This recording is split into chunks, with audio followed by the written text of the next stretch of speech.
Hey y'all. So no, this is not our normal video. That'll be on Sunday. But I wanted to share the video with you guys because today is a very special day to me. Today is my life anniversary, as I call it, or my rebirth day. Um the reason why I started this channel, one, um, is because I wanted a platform to be able to help others be able to push through while pushing through myself. And 3 years ago, now the channel is 2 years old because I had to get myself together, but 3 years ago on today, you guys, um, I died. Not a laughing matter, but I can smile about it because I'm here. And that's part of the reason why I chose the name, because obviously it's beyond my reflection, because I wasn't able to see on the surface nor understand what happened. So, on this day 3 years ago, I actually had surgery on the 13th of September. And literally a week or 2 weeks afterwards, I found out I put myself in the hospital. That day, the day before, I had my godson with me. And, you're supposed to stay active after surgery and stuff. So, I'm doing bare minimum, but I'm doing enough to stay active. Okay.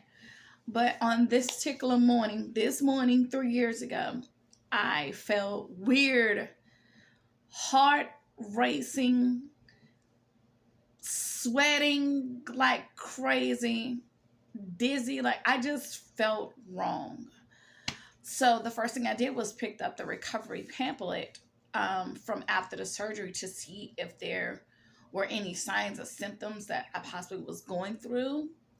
So that way, if they told you after surgery, if XYZ happened, call 911 or do these certain steps first. So I looked at certain things and I'm like, okay, well, I have this and I have this, but I don't have this, and this. What is this? Like, and it just felt weird. So I'm not the one to go to nobody hospital, honey. It has to literally be at rock bottom for me to use those 3 digits, 9, 1, and a 1. However, when I woke up, y'all, my heart, you would think that I was Sha'Carri Richardson out here running track at my age, because my heart was like, nah, boo, not a thing. Like, that's what alerted me first, because I do have a minor heart condition that I had since high school that I found out about when I was running track. Shout out to Sha'Carri. I found out I have mitral prolapse, so I have a little small heart, a hole that's in my artery. However, this is why I maintain a healthy living life as far as like drinking, smoking, all this. I don't do none of that because I'm not trying to increase the health issue or whatever it is that I had going on. I ain't trying to make it worse. If I can make it better, then that's what we're going to do. So, however, that particular morning I woke up and I was like, okay. Now, I was truly against going to the hospital. Truly against, because this is right on the break of the vid when the metaverse was opening back up, when they was allowing us humans to come back out together and play. So everything was opening up, and I'm like, what in the hell is this? I was against going to the hospital because I didn't know what they was doing, who was killing who, and whatever. It's not a conspiracy theorist. That's just how I felt, because I'm like, if nobody is allowed in the room, then how do you know what to do and what not to do? So I was just scared of the whole situation. Okay, I'm not gonna even get into a whole thing. Whatever. However, I knew that what was happening also was not normal. So that's why I ended up calling. Now, my apartment complex, the fire station, is literally around the corner. Literally. It's the next corner. Okay, it's 2 minutes away. So I know when you call 911, they're the first to respond. Well, the way my apartment is set up, the bedrooms are upstairs. Living room, kitchen, half bath is down. So I'm upstairs still trying to figure out what the hell. They're bamming on my door like there's a criminal hiding in the closet. Like, that's how hard they're bamming. And I'm like, wait. I'm telling the operator, could you tell them to wait? I'm trying to get downstairs without falling. Like, hello. I get downstairs, finally open the door, and the whole damn squad is outside. And I'm like, mind you, this is first thing in the morning. This is about 9-ish, 10-ish in the morning. So for those that don't work out here, they become nosy. You know how them nosy neighbors are. So now everybody's outside because there's a whole fire truck in front of the building. Like, ooh, what's going on? What it is? So I'm like, come in and close my door because I don't want whoever's outside to be looking in. I don't know these people. Excuse me. I'm aggravated. I haven't hit the panic button yet. I'm aggravated and I'm annoyed because they're asking questions that I can't answer. They're bombarding me, and these big strong men are around me doing this, saying that, and and they're getting frustrated with me because I'm unable to answer what they're asking. So the whole situation was frustrating, period, point blank. However, it was enough to alarm them to get medic to pull up on the scene. So from what I was told, oxygen level was low and my heart rate and my blood pressure was gone. It was through the roof. So when medic got here, shout out to my superheroes that are dressed as medic. So Jesse and Bob, who are both retired, were the two medics that put up on the scene. Now I'm in panic attack mode because I'm like, why the hell is a paramedic here? Like, what is this? What's wrong? What's going on? I'm mad. I'm in my feelings. I'm like confused, hurt, disgusted, all kind of things, aggravated, all that. Medic comes in, medic gives me oxygen. Like I said, my oxygen level was low, but I don't know. I watch Grey's Anatomy, but I don't speak Grey's Anatomy, okay? So I don't know if I know about a doctor's degree, no nothing. Anyway, make a long story short, like I said, my bedroom's upstairs, so that means I will have to go downstairs. So he gave me oxygen. By this time, I'm aggravated. I just want to go to bed. I want everybody to leave me the hell alone. Let's start the day all over. Let's just start it over.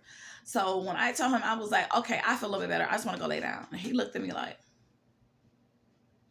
mind you, I know now that was God. Like, girl, get your ass up and let's go. Like, yeah, when you get them signs, honey, you better listen. Okay. So, y'all, I think I made it up 5 stairs. And I counted. I have 13 stairs, which is my favorite number. And I counted when I got home just to see. Okay, so this is how I know.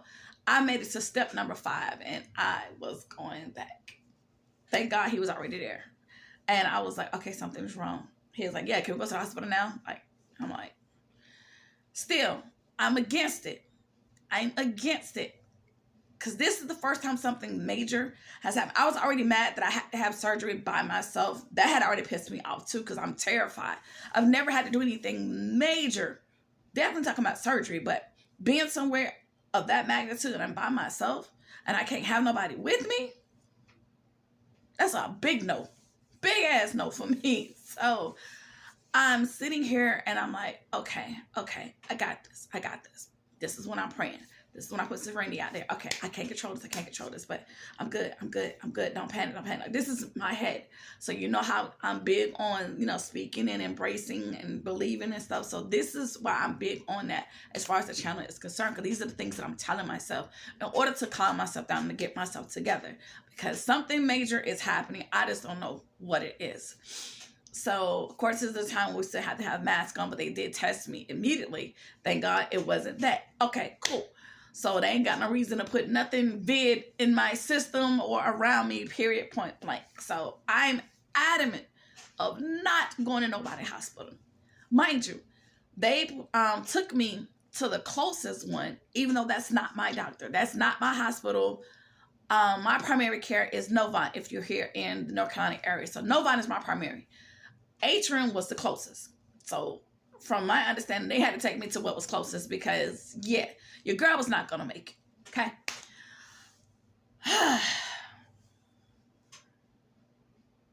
So we get to the hospital and everything is moving so fast. Lights, cameras, action. nurses, like everybody's around me and everybody's asking questions. Still, I don't want to be here. Now I'm like, this ain't even my hospital. I don't know these people. I don't know what's going on. Like, oh my God. So the doctor at the time, shout out to Dr. Jessica Sanchez. She was like, yo, we got people here that can do stuff. But if you want to, we can send you over there. You may not make it, but you can go on to your people if you want to. And I'm like, well, since you put it like that, okay. So when she asked me reasonable questions, what did you do today? What did you do yesterday? What happened in the last 14 days? As soon as I said, well, I just had surgery. Boom, that was her red flag right there. They put it in action. She was like, yep, send her upstairs, do a full body scan, get everything together, let me know what's going down. By that time, I told them to get in contact with my people over at Novant. So Atrium is communicating with Novant. It's normally not how this works, but however, they listen to the patient. So my doctor has called back to give them my medical history. So, you know, thank God they're communicating behind the scenes. What happened next changed the game. And I know I'm probably going to get emotional because today is my rebirth. It's my rebirth anniversary. So this is my second birthday, as I call it. I get upstairs, they do full body scan. And mind you, this is beyond the reflection. This is beyond this. Yeah, on the outside, she looked sick. Well, what's going on the inside? Let's get to the deep part. Let's find out what's really going down on the inside. They did a full body scan, MRI, CAT scans. They did all that. I remember the guy at the time, I guess he was an orderly or whatever. I remember him pushing some type of button that was on the wall, which I found out later on that alerted OR. Because it pretty much was like, nope, she going right now. Let's do what we got to do. Now I'm in panic mode. What? So I'm like, can I make phone calls? Like almost like when you go to jail, can I get that one phone call, please? Can I phone a friend? Because I don't know what's happening. Okay, but the way they made it is severe. It's pretty much like this has to be done now. And there's nothing that comes after that or. Okay.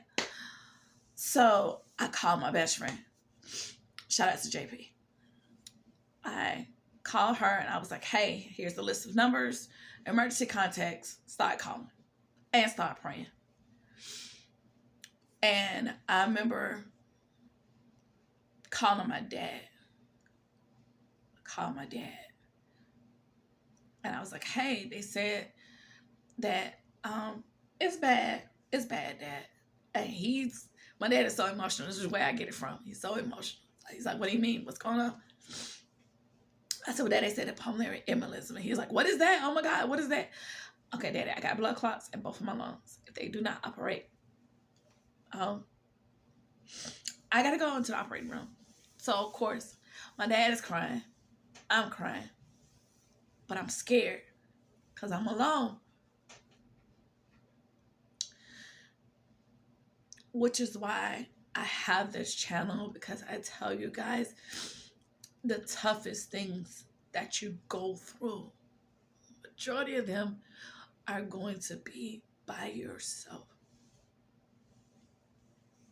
And that's where your strength comes from, when you're able to push through by yourself. I'm here. I'm by myself. I'm alone. I'm scared. I don't know what's going on. So Dr. Sanchez, the best way she could, she explained everything that was going on. I have a doctor in my family, Dr. Quinn, as we call her. So the family was like, we're going to give you her number so you could talk to her in medical terms, and then she could break it down in family terms. So that's the order operation they went through. But my friend JP, and shout out to my girl Effie. Stephanie, we call her Effie. Both of them went on Facebook. And JP is not a Facebook person. Like, every now and then she'll put something out there, but she's not a big Facebook person. So she put out there, yo, everybody stop what you're doing like right now and pray for my girl. It's not good. I need everybody to pray. That got to Stephanie. We call Effie. Effie then went to her page. So she got her universe to pray. JP got her universe to pray. Mind you, we all know each other in real time because of JP. But I know JP from the poetry world. So the person is absolutely just as amazing as the artist, as the poet. But anyway, both of their worlds got together and they put out a massive prayer. So people that I know and people I don't know, just the energy alone. I am now on these people operating table. And I'm not looking at you because I'm reading my notes from the actual doctor's note on that day that I'm going to share with you.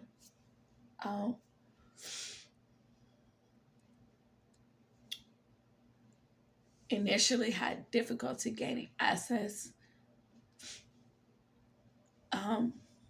due to bladder decompression because, before that, I remember having to use the bathroom like it was no tomorrow. Oh my God. Whew.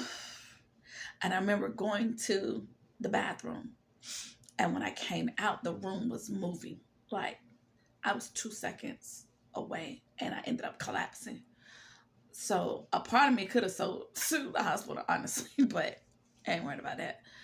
They came running like, oh my God, what happened? What's wrong? How did she fall? Who's that? Who's this person? Is this? Whatever. They put me in a wheelchair, wheeled me back into the room. That's what made Dr. Sanchez come in and start asking questions, because it was like, how did somebody go to the bathroom and collapse? Like, what the hell? Like, anyway, like I said, so now I'm in operating status.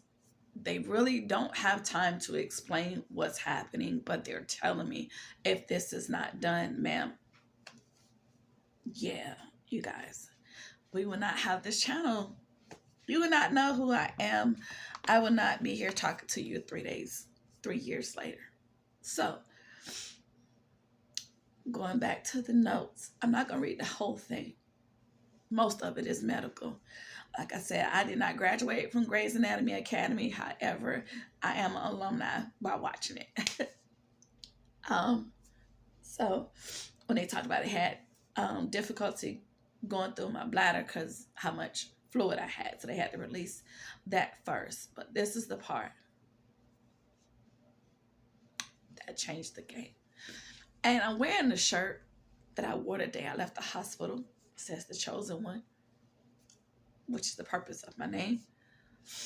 Because many are called, but few are chosen. But this is what happened. Unfortunately, patient became short of breath and subsequently had seizure-like episodes. That was an S. Chest compressions immediately initiated. Shout out to Dr. Mike. He's here on YouTube. He talks about chest compression. But chest compressions initiated, followed by what I know now is defibrillator, when they shock you back. Epi one given. So they said they had to stab it to the heart to initially wake me up. Patient awoke spontaneously with bagging. Chest compressions nonstop. Pulse back normal. Procedure aborted.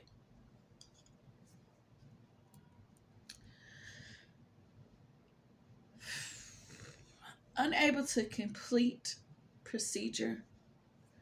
Patient critical ill.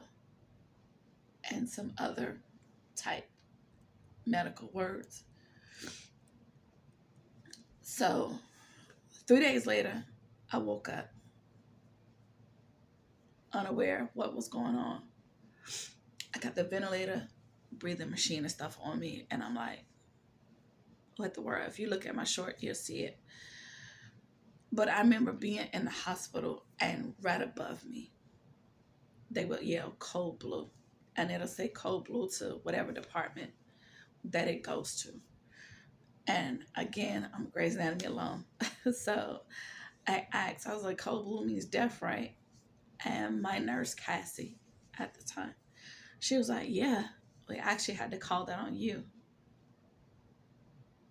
I'm sorry, what happened? I'm like, we're not going to skate past that. You say, what? Wait, hold on. So yeah, I was in a coma for 3 days after everything happened. because of that. Y'all, a near-death experience. Leaving this world for 3.5 minutes and then coming back to it with a whole different perspective on what life is, what life is supposed to be. Y'all, it changes. It hits different. It really does. So today and for every year moving forward, I will always be grateful. 3 years ago could have been it. That could have been the finale show. And I am by far finished with things in life. So I'm just here today to tell you guys, embrace every moment, good or bad, because you're here. You're here. You have life. You're able to talk about it. Because I have family and friends that were even my age that didn't make it. Part of me is selfish because I really want them to still be here. However, I'm here. You're here. That means so much. So please take advantage of every moment that you have, because you never know. You never know when that full cold blue, which is what they said, could be you. It says it right there. Don't know if you can see it. That was me.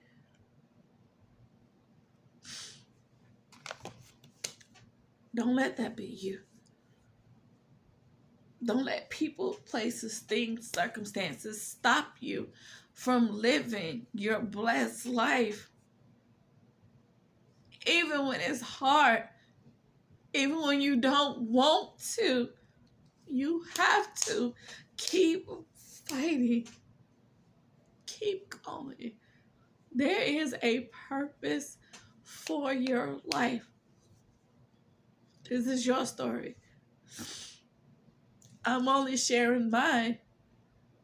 Many are called, but only a few are chosen. I'm still here. You're still here for a reason. Don't know what that reason is, but you gotta keep going. Don't let nothing or no one stop you from living. Every day that you got life, baby, push through. Even when you don't feel like it, keep going. It gets better. It gets better. I don't mean to be this person right now. Transparent moment. I told you the channel was created by me. It's designed for you to live. I did it. And you can do it too. Okay? Just keep praying. Keep wishing. Keep pushing. You're gonna make it. I am a living testimony. Until next time, until Sunday, I love everything about you. So should you.